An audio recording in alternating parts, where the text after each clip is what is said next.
25 centimo na palagi pong isinisend po sa atin ng ating mga follower, mga ka-Allcoin buyer.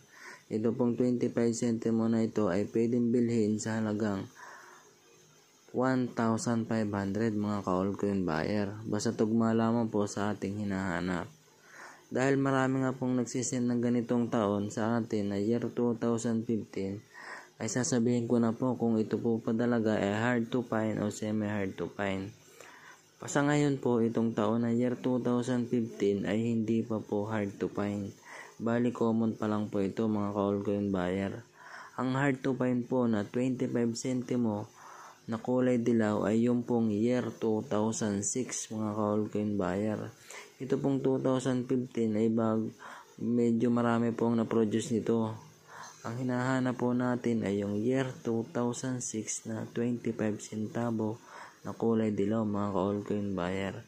Sana po ay kung meron kayong ganito na 2006 ay mag-message po kayo sa ating FB page Allcoin buyer at bibiling ko po sa inyo ang inyong hawak na barya.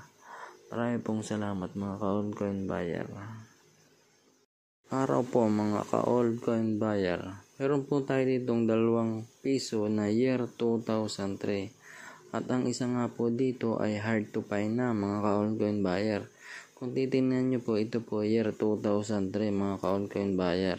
Ay ito po year 2003 mga ka-Allcoin buyer. Ang isa po dito ay hard to find na. At pwede nga po umabot sa halagang 500 pesos. Yung isa po dito ay magnetic mga ka-Allcoin buyer. Ayan po. Kita nyo po dumikit sa magnet. At ito naman pong isa ay hindi dumidikit mga ka-Allcoin buyer. Ito po ang hard to find dyan. Itong year 2003 na hindi namamagnet mga ka-Allcoin buyer. Ayan po. Tingnan nyo pong maigi. Hindi po siya dumidikit. At ito pong isa ay dumidikit mga ka-Allcoin buyer.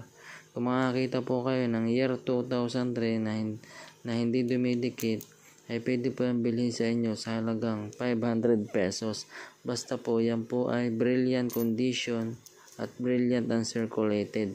Mas maganda po sana kung naka-blister pack pa mga ka-Allcoin buyer. Ayan po. Tingnan po maigi. Hindi po siya dumidikit. Ito po dumikit to.